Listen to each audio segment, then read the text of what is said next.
best way to think about it is if you start from an individual standpoint. Let's say you don't have any virtual assistants, right? And you're thinking about hiring somebody. Well, why would you do that? First of all, it's less expensive.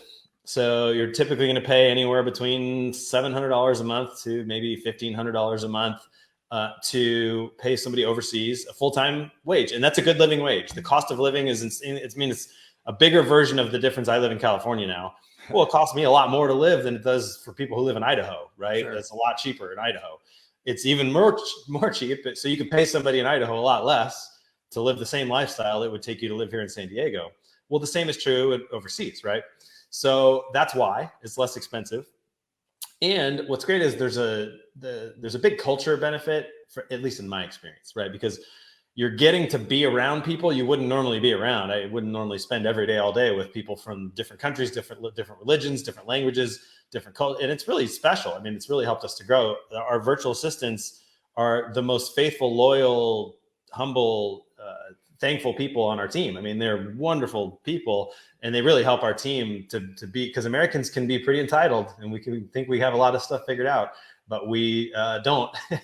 And it's pretty great to have people from other cultures who are influencing us on a daily basis. So that's kind of why. And the way you would start is think through what are the tasks, typically administrative in nature, that you're doing every day, all day as a real estate agent that do not require a real estate license, right? It's for example, setting up showings. You're going to go show 4 houses, right? What do you have to do to go show 4 houses? Well, you've got to look them up on MLS. You've got to see if they're available, check with the listing these days. Do they have offers? How many offers do they have, right? Is it even worth showing? All those phone calls, text messages, etc. Then you want to put all those addresses in your calendar so you know where to go. Get a list of all the houses together for the client, send them a list of properties, all the planos, all the information, etc. That can all be done by a virtual assistant. And in our team, it is all done by a virtual assistant. So that's just one example of where you might start with some of the tasks that virtual assistants can handle for you. Fantastic.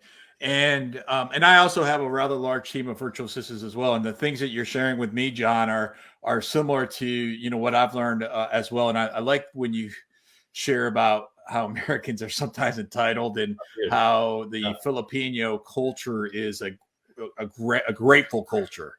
Yeah.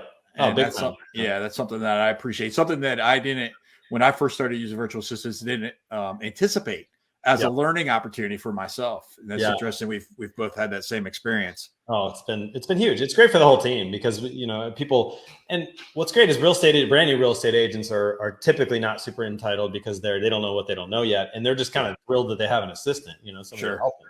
Yeah. So that's been really cool too for them, very quickly to be like, oh, this is awesome. And for us, the way it's everybody has their own person they're assigned to, so their main virtual assistant. However, everyone on the team is cross-trained so that they can help each other, because there's days when it's overwhelming. Maybe somebody's got to set up 6 sets of showings and they just can't handle it. So then we do have people like on the transaction coordinating team. And so we have 1, 2, 3 VAs on the transaction coordinating team, and then one person in the US who manages them. Well, those VAs also know how to set up showings, right? So if somebody's busy, we can get help from someone else on the team. And we use Slack as our communication channel, internal communication, to make sure people know, hey, I need help with this. Can you help? And people could jump in and help.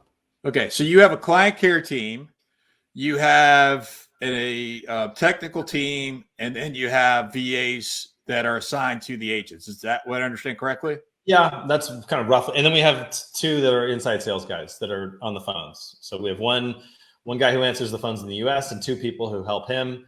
So these are 2 people in the Philippines with real good language skills, good with scripts, and they help out a lot with phone calls too. So we've kind of got an ISA, inside sales team answering phones, transaction coordinating team, and then broadly speaking, the rest of them are multi-function, helping agents, being their assistants, and then doing tech stuff that needs work.